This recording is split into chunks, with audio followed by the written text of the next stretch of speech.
Hi, Simon. Hey, Lisa. So today, Well, go. no. You go. No, you go. I was just going to say that, today's topic is the marketing funnel, but I'm sure that's what you were going to talk about. And I just wanted to say I had coffee with a friend this morning who's also a marketing kind of guru guy. And we were talking about how things are logical and how companies tend to approach solutions and their problems logically instead of really thinking about user behavior and the fact that we may have a straight line through a funnel or through a journey. And the reality is, just like our logo, someone's visit is like a vortex of different experiences because it all depends. Like what's their context for the visit and how much do they already know and what kind of person are they? What kind of behaviors do they have? So I was just going to say that, one, I really like our logo because I think it's pretty indicative of like a marketing funnel that isn't just a bunch of layers that are even, it's sort of, sometimes people sort of spin through this stuff or, Yeah, it's not linear. Absolutely. I hope it doesn't come across as a, chaotic whirlwind. Although sometimes when you and I get going, it's probably a little thrashy, I don't want to say chaotic, but it's a storm of ideas. It's ideas, but I think it's also users are human, right? And if you think about the fact that they come into an experience and oftentimes because of search engines and things like that or links, you land maybe somewhere in the middle of something. And depending on how much your knowledge, you might need to go back sort of up the funnel or down the funnel to get to the point where you're really, okay, this is the right solution. Time out. Yeah. I want to start at the top. No, it's fine. Why don't you even, let's break down what a marketing funnel is. Like you kind of got a little bit detailed and let's just have you break down what is a marketing funnel? Why should our listeners care about what it is? So what is it first? Essentially a funnel is something that if you think about a funnel for a liquid, for example, it's to help guide a lot of liquid into, say, a small opening in a bottle. And the idea of a marketing funnel is how do you take a very large audience of people and bring them down through some sort of flow or funnel into a point where they make a purchase or a conversion. So that's what we're talking about. We're talking about your marketing content, your activities, everything related to guiding the user. Yes. So what are the stages of the marketing funnel? You're getting ahead of yourself. So you're saying everything, but let's just pause for a moment and then let's talk through. Sure. I don't need to be the one talking the whole time. Why don't you share what you think the stages of the marketing funnel are? Yeah, there's different definitions, so we can talk about this and maybe we break it down one at a time. There's awareness. I think we probably both agree that that's the first step. Yeah. Yeah. And it's just making you aware, making a consumer or business aware of what it is that you offer. Then I would say there's consideration, and that is related to that prospect is looking to identify, okay, I'm aware of this solution, or maybe it's a category of something and I'm interested in buying it. So now I'm going to weigh a bunch of options and I'm going to consider different vendors and I'm going to, weigh pros and cons. And so there's this whole process depending on what you're buying. And then, and I think it's in consideration. Where you sort of understand how this service or product addresses my problem. Yep, right? It's at the consideration level. It is. And then purchase is almost the last step, but it's not. So the person buys something and it is a person. And then ultimately there's sometimes people talk about this last stage as either advocacy, loyalty, or do you have another term for that one? No, I think that's it. Yeah. And that's the idea, is that your customers then become your advocates, and then they're the ones that start evangelizing what you have to offer. And then they are promoting, they're making other people aware, and the cycle goes on and on and on. Yeah. And I think it's So, interesting. I was just going to say, there's typically, if someone is net new to your business or services or whatever, they're a prospect. And that's another term that we use. A definition. prospect goes through the funnel stages. And at that stage of after conversion, they are a customer. But then you're right. Customers can repeat themselves. They buy more. They come back to upgrade, whatever the situation might be. And then let's talk about the differences if you were let's say, a coffee shop versus a tech startup that is selling to other businesses. How might those funnels look different? Well, I mean, there's a couple different things. Obviously, local marketing is going to be how you do awareness, right? It could be anything from signage out front of your shop so that someone knows, oh, I can get a cup of coffee here, to being part of Google Maps so that when someone searches for coffee nearby. But I think it's also the conversion, right? A coffee shop conversion is, a transaction with an exchange of money for a cup of coffee. Whereas in the tech startup, their building may have branding, but you're not going to understand necessarily who that is or what they offer, right? So awareness is going to look a little different. And then conversion for, say, a B2B is, there could be stages of conversion, right? Are you meaning conversion or a consideration? No, I'm talking about conversion. I was sort of talking skipping, about conversion. Yeah, okay. Skipping beginning and end. Yeah, because consideration is very unique to like each of those businesses. True. I was just thinking the big things that popped out at me is like, one, how do you cast the net, right? Mm-hmm. And then in a tech business that's selling to other businesses, it could be a lead gen, and then there's sort of the purchase section, if you will, gets broken down further, right? And we can talk more about how B2B works. Yeah, that's going to be different. But also, even let's talk about the consideration thing, because I think for a coffee shop, it's probably not much. It's like somebody's walking by and it's like, oh, that looks good. And, and they might just go in. And so there isn't this huge, buying decision process that you have to go through, versus I always look at buying a car as being, or something that's very expensive. And that's not even B2B, that's B2C, but it's an expensive purchase that you don't do all the time. And it's highly considered. Right. There's a lot of things that you think about. And then to your point, if you think about what are the things, maybe people are reading about, well, what are the specs and do they get good ratings and are they safe? Like those are all part of that consideration. Right. And then purchase, likely part of the funnel for a car company is to go to the dealership. And they say, okay, if somebody goes to a dealership, they might not buy a car that day, but they are much more likely to do that because they've taken that step to actually walk into the door. And ironically, it's called a step, right? You're physically changing your location within, not physically just within the world, but physically in the funnel. So that's true. And going back to what you were saying, would you say that what are the three main characteristics of the difference between like the main spectrum, if you will, of the funnels? Because I think you said it, right? For example, I alluded to it. Yeah. I think there's a couple of things. So the examples we were giving were, we chose a physical location, also very low cost. Right. Spending a couple of bucks on coffee is different than spending a lot of money on a car or on, a tech solution that you're going to be stuck with for years. For years, yeah. Exactly. So there's different considerations there.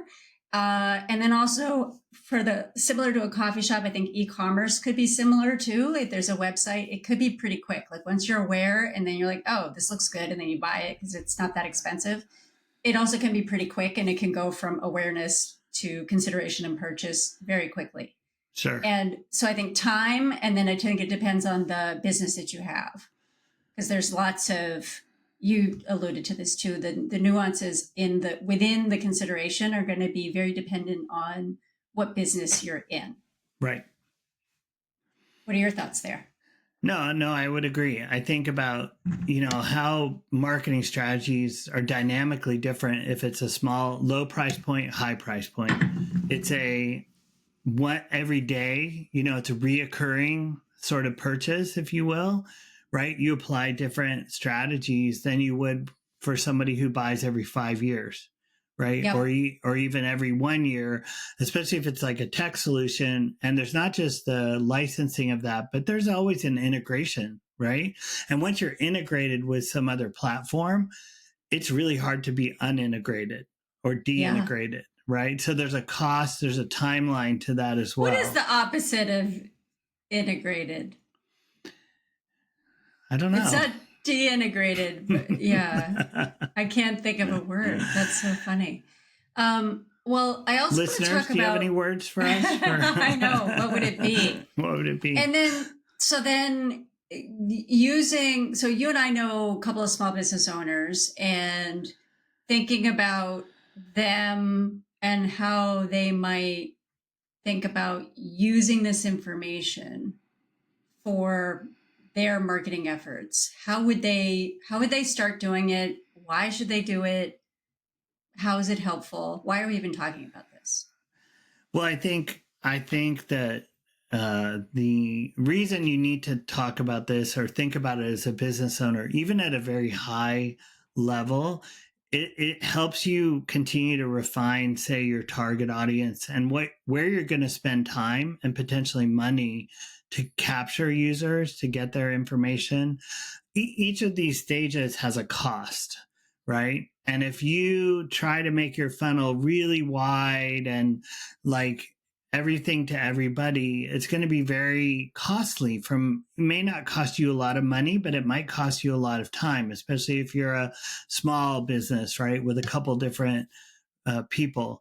I think that by understanding, okay, I can leverage these activities at the top to get people to the bottom, that will help you just be more focused, right? And a lot of times I like to think of the funnel upside down. So it's like, okay, if I already have customers and they're happy, what was it that they went through in the funnel that sort of led them there? That's how you can help leverage this to refine what you're going to do. For example, the gym people that we know that have a small business, it doesn't make any sense for them to do billboards in San Francisco or on 280 because they're based in Los Gatos, right? Yeah. But in Los Gatos, there's local newspapers, right? That are probably inexpensive. If they wanted to do old school, right, messaging out to a set of neighborhoods, that might be an option, right? Yeah. Another option might be, again, thinking more digital, is leveraging Google and saying, making sure that your business shows up when someone searches for gymnastics in Los Gatos. So yeah, exactly. It's those sorts of, again, of the ability to focus that will help, that discipline will help you keep your business sort of focused on attracting the right customers. Yeah. And I like your idea of turning the funnel upside down. And I've used the term reverse engineering, where you start at the end and then you work your way backwards. And if you think about people they've become a customer, what was that last thing that they did? Was it a particular message? Was it a particular marketing channel that worked for them? And then what happened before that? And then what happened before that? And I think a lot of small businesses they'll start with social media because they can do it for free and they already have the skills enough. They post on Facebook or Instagram, so they already know, I know how to post. And so they might start there, letting people know, oh, I have a business now. And so it'll start by essentially word of mouth there. And then that might start to get bigger. You can only go so far without spending any money at all, especially on awareness. But then to your point, targeting that message, knowing this is, I'm casting a broad net because I'm trying to catch people, but I have an idea of where I think they are. We talked about this in our previous episode when we talked about target audience. But then what is the next thing that they need to do for that consideration? And so for the gym that we talked about, it's promoting a free trial or something. It's like getting people in. And so there's no cost commitment, but there's a time commitment. And then maybe there are, I don't know, testimonials from other parents that they can read about. Maybe they tout, they've sent people to the Olympics, and so they're a good place to send your kids if but it's also good for mental health Yeah. I mean, we also know that there are other activities like a birthday party, right? Yeah. Or exactly. something like that. But then as we were looking at that, a lot of people are visual, right? They want to see what this gym environment's like. They want to see what's happening at a party. They want to see what the trainers look like. And so, testimonials are good. All these things work together. But sometimes I think in this sort of day and age, very visually versus a lot of copy, right? There's sort of that balance. Now, I want to say something. So we're talking about a lot of the things in the consideration phase with testimonials and pictures at the gym. I don't know if those things are necessarily the most effective thing to do to just generate awareness, right? And that's our point, is that if you almost think about it, if you're trying to acquire a customer, then there's like 3 steps. So thinking about the post-sale or post-acquisition later, whereas you got to like get them in. Mm-hmm. So how do you get them in? And you have to get the right people in. Because that's another thing, too. It's like you don't want to just, I get a bunch of people signing up a form. And it's like, well, if they're not the right people, it's not going to do you much good. So you got to make sure you're targeting the right people. Yeah. And back to, let's use birthday parties as an example. You don't want to just advertise that you have a room where someone can have a birthday party, right? You want people with young kids, right, who might be interested in going into gymnastics. They're looking for, or they've done, some gymnastics or whatever. It's sort of the secret goal, right? The birthday party makes your customer happy, but it also exposes all those guests to your business and to your gym. Yep. And again, people can invite whoever, right? They're going to invite their grandparents. Your grandparents are not going to sign up for gymnastics school. No. Well, they might, but probably not. Not likely. I did think that maybe I could just quit my day job and just start running, and then I can be an Olympic runner. Or if I swim a little bit more in my pool, I can be an Olympic swimmer. But I'm not sure it works like that. So the idea is that they're going to get some folks probably with kids the same age that might go, hey, my son or daughter might like doing gymnastics. This is kind of a fun environment. So I like that we're using this as an example, because I think it's helpful if you, again, a small business owner, this is a physical location. So perhaps there's, again, restaurants you have to have a different thing that you're offering. Maybe it's a free, there's happy hour, or there's other things to kind of entice people to come in. But let's move on to measurement and optimization, because how do you know? Like, I think I've heard people say, we tried, Facebook and it doesn't work. And I have so many questions when people say things like that. Well, so let's talk about. So what are some of your questions? So when people do that, using Facebook as an example, it is not the right channel for every business. For what? So first of all, if you're selling, what would be a good example?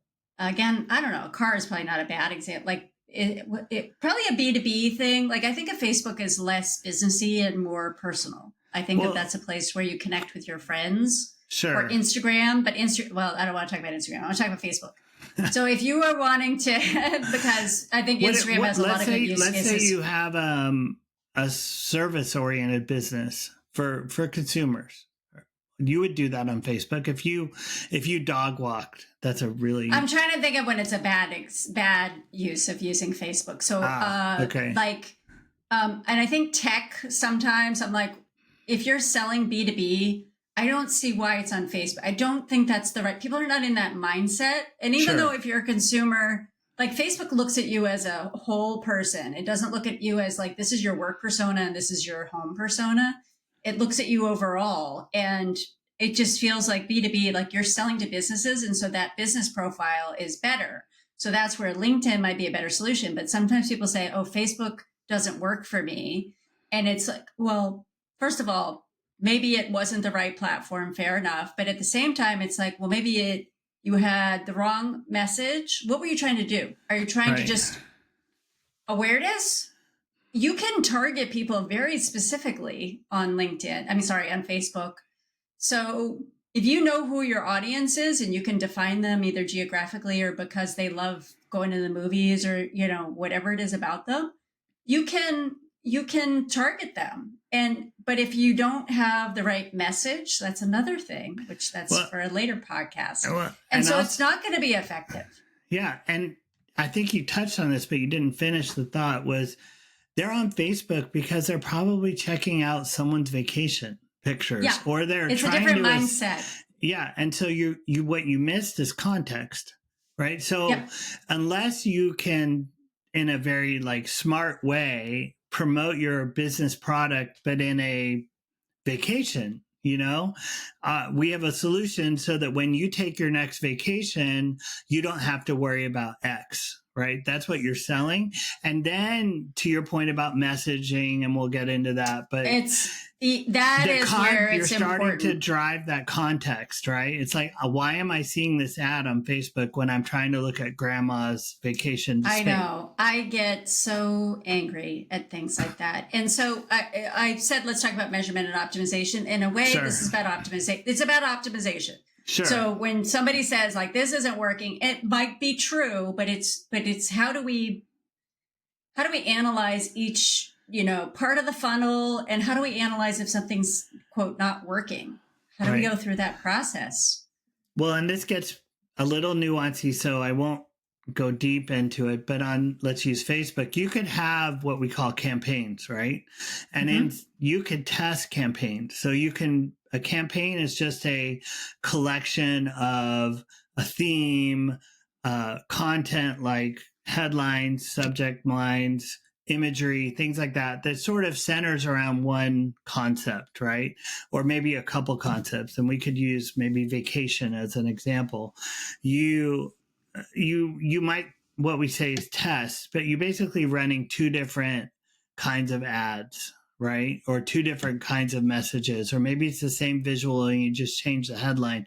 And inside of Facebook, there are tools that let you see what people looked at, how they clicked. That's when we talk about measurement. That's just one high level example of a way you can understand what seems to be resonating with the people you're talking to. Yeah, and you do need to look at it. Now, it is tricky using Facebook as an example. They've gotten a little bit, they're automating things more, which makes it easier for the user technically, but it also makes it a little bit harder for you to understand what's working and what's not. Because what they do is, are you saying user, customer, user, business owner? The business owner. Okay. The business owner. So let's say, you know, I am a gym owner and I go into Facebook and I set up campaigns, and it basically says, okay, well, what do you want your campaign to be about? And then you say, who are you targeting? So let's pretend we're doing an awareness campaign on Facebook. And we say, we're identifying parents that are, you know, elementary age 30 kids. to, I don't know if you can do it that way, but so let's say 30 to 50 years old. I'm just making this up.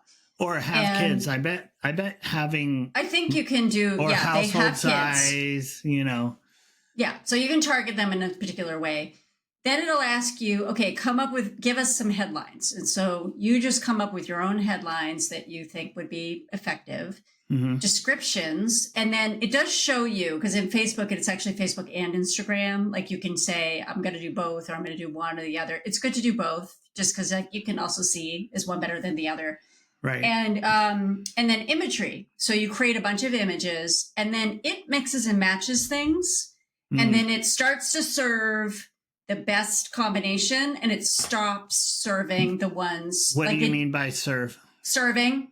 So as a user, so not the business owner, but as somebody that logs onto Facebook or Instagram, what I see is going to be different than what you see because it's constantly kind of trying out all these different variations. Mm-hmm. And over time, if people aren't engaging, so it could be a click, it could be a comment, it could be a like.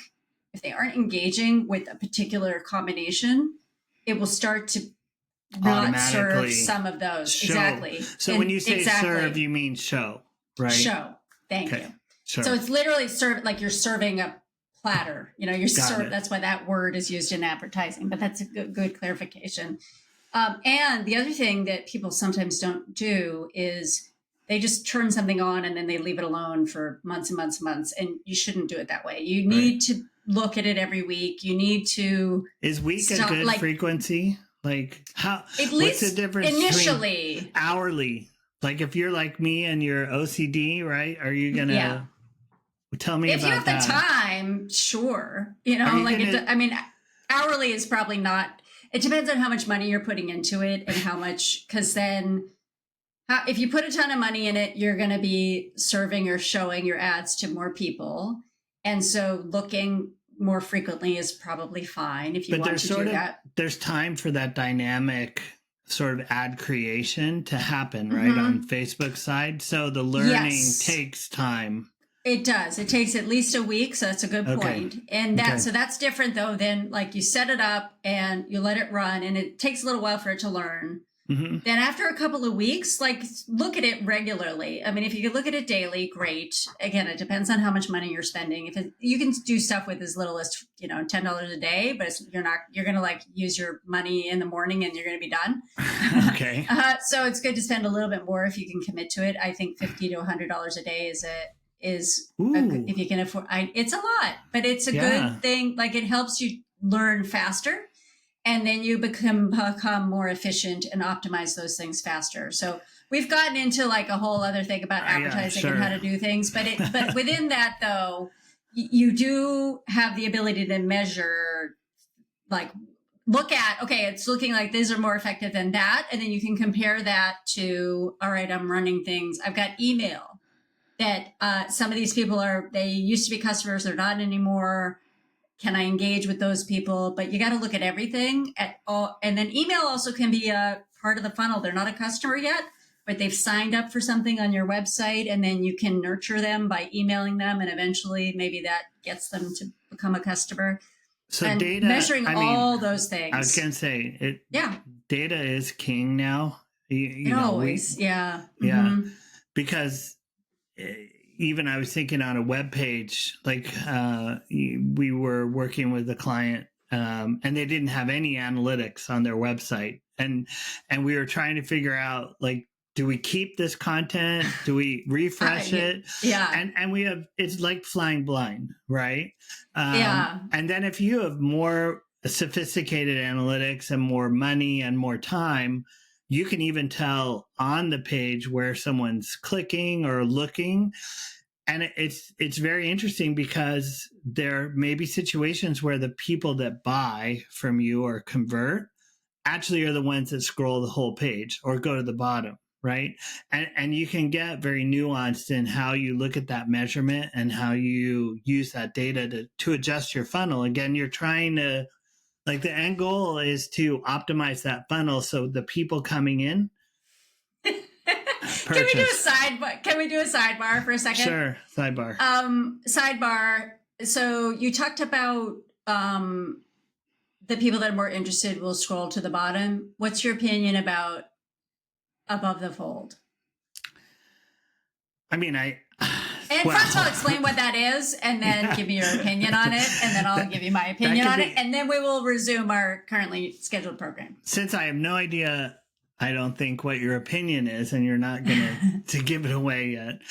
I do think it's important to think about the fold, but the fold, so what the fold is, say what it is the first part of the web page that somebody sees when the page loads. So on when we think about, let's say, an e-commerce site, you want at least the product name and probably the price and probably a button to buy or add to cart above the fold, meaning in that first load when I'm shopping on the shoe site. I have to be careful here, and then I click on the blue suede loafers. When that blue suede loafers webpage loads, it's like a tongue twister. I know. Why are you choosing all these hard words? I don't know. I click on that pair of Adidas sneakers that I like. When that loads, you need to see the shoe, the name of the shoe, the options probably for the sizes, and a price and a purchase button, all within that little mobile first screen. That's above the fold. The rest of the content that might describe the leather in the shoe, the comfort of the shoe, what the shoe is designed for, training, running, weightlifting, whatever, it's going to be lower below the fold on the page.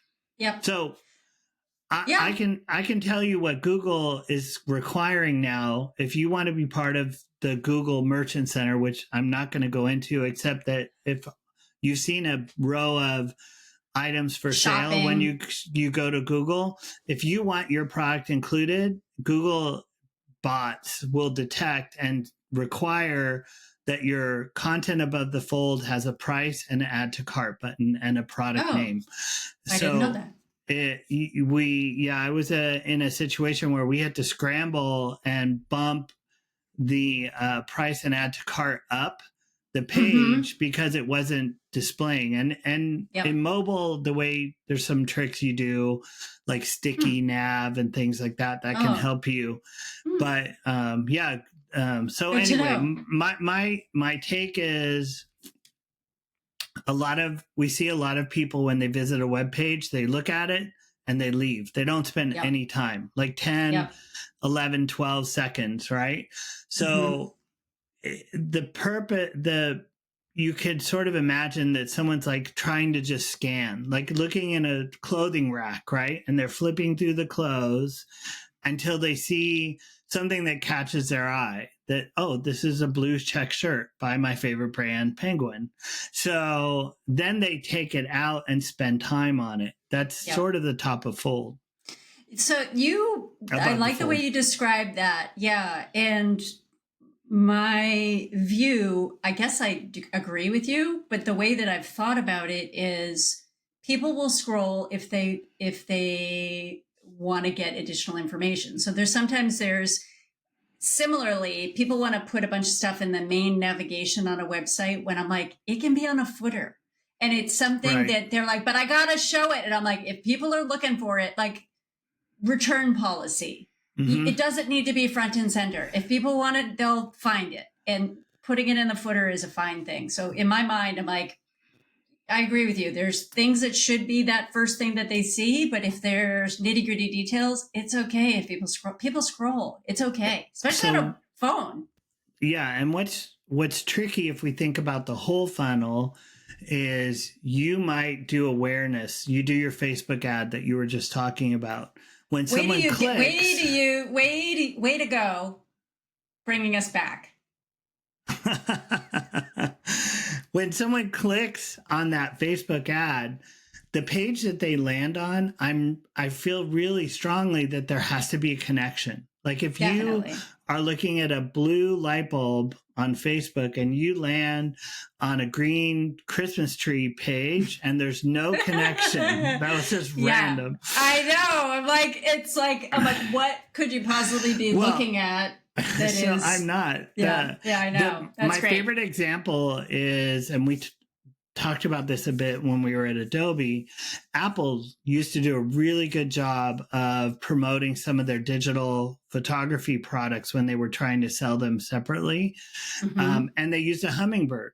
And you would see a hummingbird in the ad, and you would get a hummingbird in the email, and you'd land on the web page and there was a hummingbird. Like there was some sort of consistency, right? And as a friend of mine says, the designer, she says, you can never go wrong with consistency, right? So in the sense that if you think about the above the fold, it's not just for the person going to that web page, but it's all the other people who you're driving to that web page from external traffic or Facebook posts or whatever.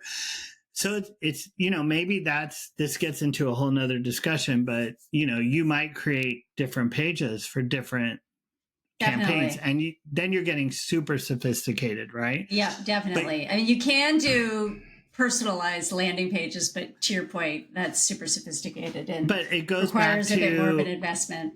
what's the key to understanding it is you got to be able to measure it, right? Yep, agreed. I think that's a comment. You're going to hear that from us every episode, I think. Yeah. And I got a question for you. Yeah, How sure. often do you think that our listeners or business owners should be revisiting their funnel? Should they be looking at it?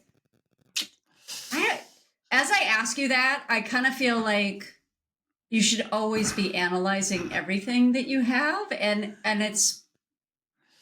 I mean, I get reports every week for clients of mine, and I will look at it just to make sure nothing is amiss.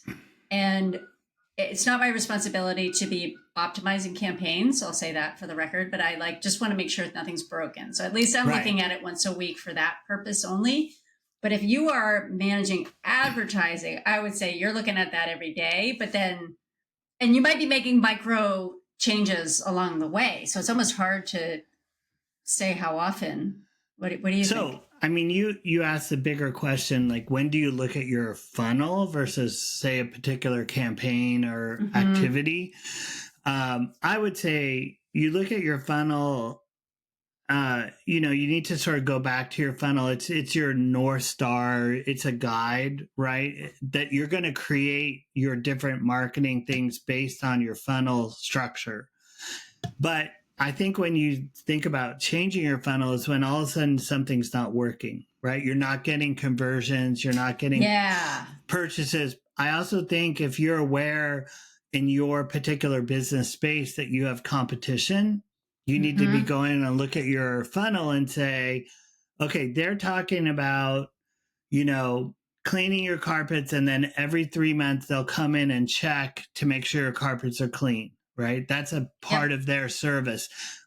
How do we counter that as our carpet cleaning service? I have no idea where these examples are coming from. It's great. It's nice variety. Yeah. So the idea is that, you have to think about what is your competition starting to do. Maybe it's half price coffee between 12 and 6 in the afternoon, right? And you're a small coffee shop. Okay. Do I need to look at my funnel and say, okay, I want to capture people in the afternoon. Maybe I'm going to say half off iced coffees or, some other thing. It could be, you don't want to be a copycat, but you also, go ahead. Well, you made me think of, okay, so using Starbucks as an example, people will in the morning go get their Starbucks. And so morning. And then they thought, okay, we got to get people to come back in the afternoon. And so they had, I don't know if they do this anymore. You would know, a treat receipt. So smart. And if you buy coffee in the morning, you come back in the afternoon, you have your receipt, and it'll give you, I don't know, $2 thing or something. Actually, they're offering, very smart. They're offering, they call them BOGO.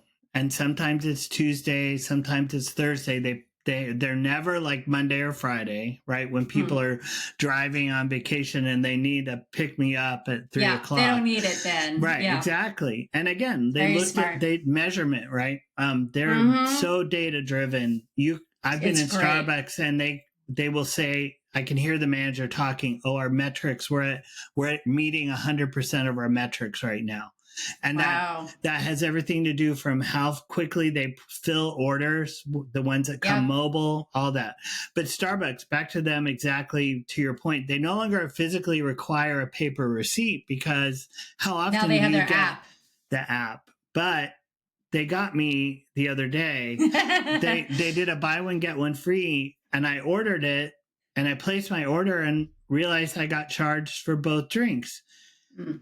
Well, I went in the store and they were super awesome and they gave me, a free drink, and drinks are $7 now if you get a fancy coffee. But what she showed me, everyone in the store knows how the app works, right? That's first and foremost. They can train their customers. Yeah.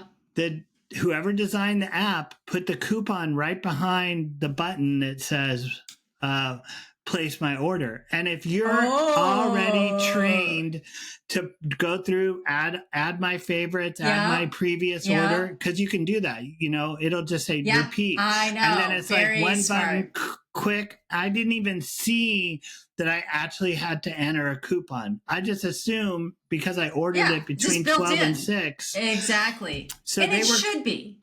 It should it really be built should in. be, but And I bet they're they fixed either, it. well, they're either testing it or they were trying to get breakage, but that's not the kind of breakage you want. And No, we can 'cause talk people more are gonna about be annoyed. breakage. We Yeah. just went into, we're using marketing jargon. We might as well be speaking German.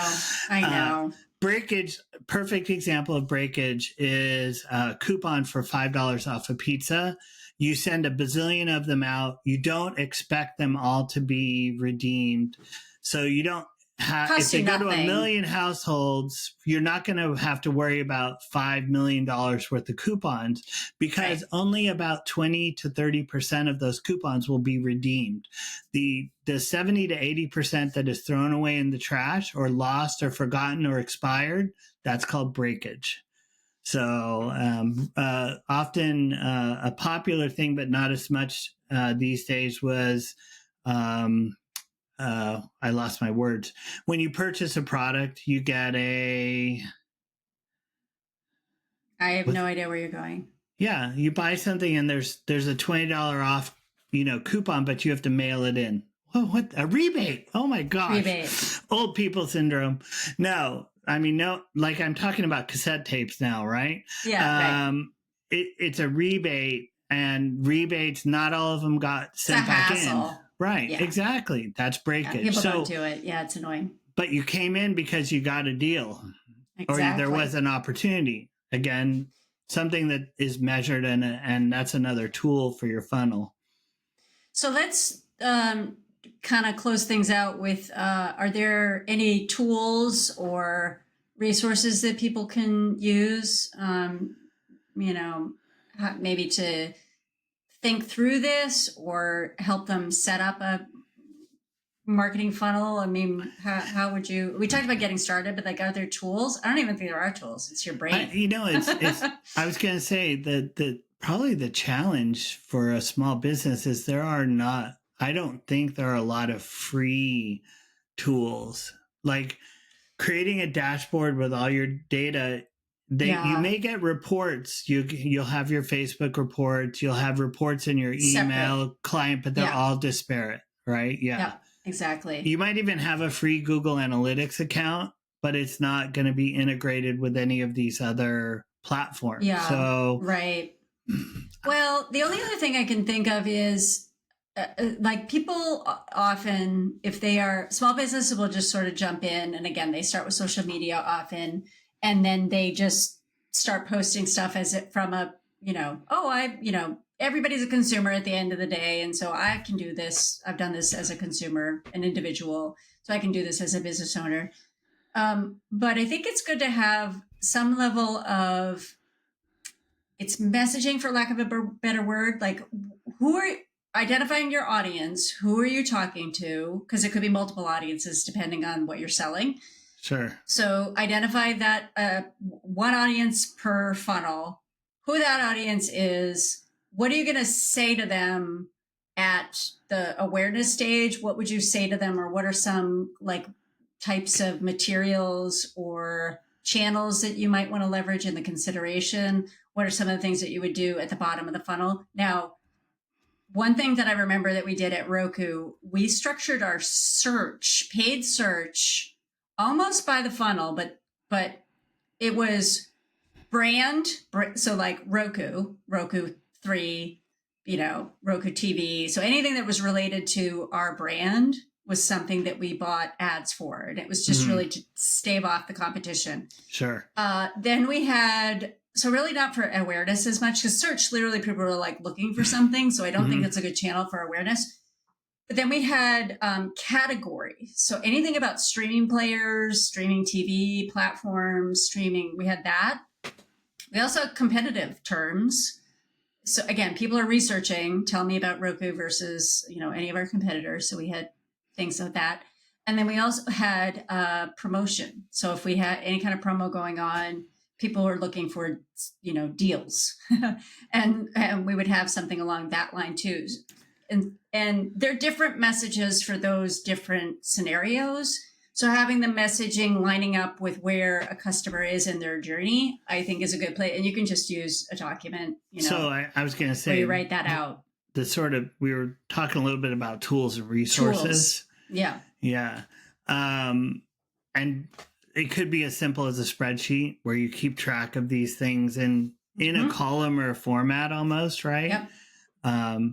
But I was thinking also, and this is sort of a plug, like there are small digital agencies, right? And that's where it may be worth spending some money to have someone do some aggregation for you, or at least look at your funnel and vet it, if you will, based on what they understand, right? So and then both you and I offer a 30-minute free consultation.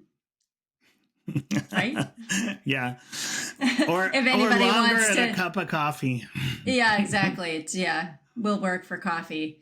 Last thing I want to do is it's a hypothetical question from a listener. So if they are running a small online store selling handmade jewelry, how can they tell what stage of the funnel where they might be losing potential customers? So we kind of talked about this, and I've thought about some things that we would need to know, because in a previous episode, you and I talked about different platforms where you may or may not have as much control or information that you'd like. So I think that would be something, is like, do you have control over all the stages? Yep. Can they measure and track every single thing? And then I'd need to know what channels and platforms they're using. Do you have any other, like, what would you, like, I don't know if you could answer it. It's like, I'm,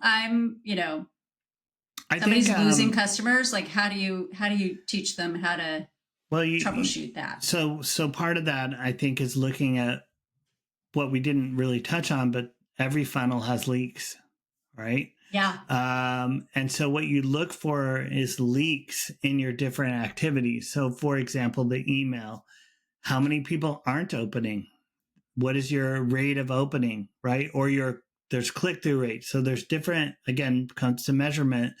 You can look at, maybe something happened. You changed your email style. You changed your format. Whatever. All of a sudden now, there's not as many people looking at it. They're not opening it, whatever. That's one example. And again, then you have to look at, let's say, your website, and say, okay, if this is where people converted, this is the bottom of the funnel, if you will, what had changed? Our pages, did I change my pages? Did I change navigation? Did I remove something? And you're looking for places where, people are what we call exiting or leaving the site, right? Did that, there's always going to be people who leave. You can never have 100%. Well, this is another one of those, sidebar, about bounce rates. So if you're looking at your website and you're looking at, what's your opinion on, I know bounce rates I almost feel like don't look at it because you don't know. So bounce rates, everyone, definition time. Bounce rate is a single page visit. So basically somebody came to one page on your website and then left. Why might that not be a bad thing? So a couple different things. One is they landed there and they didn't know where they were or what they were looking at. So they just gave up. So that's negative. That's right? Negative. What's a positive that they left quickly? That you answered their question. I mean, exactly. you might have a tech support page and you actually want a high bounce rate, or you at least want people to spend time. So that's it. You have to look at a bunch of factors, right? Yep. So if it's the only page they visited, but they spent 3 minutes on that page, they probably read it and they got the answer they needed for their support question. So that's more hypothetical, but that's possible, right? Mm-hmm. I actually don't like bounce rate. I prefer exit rate. And I think there's sort of an What's the 80 definition of exit rate? So exit rate is the page on a website, the last page someone clicked and then you never saw them again, right? So negative and positive. Homepage exit rate that's really high means someone got there and it was totally wrong. So can you tie that back to maybe it was an advertisement, right? And what the ad said and the homepage said didn't align. Disconnected. Yeah, exactly. But a positive exit rate would be confirmation page of purchase, right? Yep. Yeah, unless you don't want that. Yeah, well, exactly. Unless your confirmation page says click here to pre-set up an account for your product. So when you don't want them to leave that, right? Exactly. Yeah, so you keep looking for what makes sense. And I was going to say, I think the 80-20 rule can be applied here, that you're going to get exits. And it, again, depending where they are in the website or, it's going to be at least 20%, no matter what. Right. Yeah. So, and then again, some pages higher. I think what's even more important than a single view though, is trend over time. So if you're asking me the question about a jewelry store person on Etsy, if all of a sudden her exit rate starts to skyrocket, right? If it had been at 37% average and all of a sudden it's like 67%, go back to what changed. Like what changed in your marketing, what changed in the macro environment, right? Did you get competition? Did somebody else copy your design? Different things like that. Yep. Love it. We gave some recommendations for resources. But actually for tools, this would be great. Thought?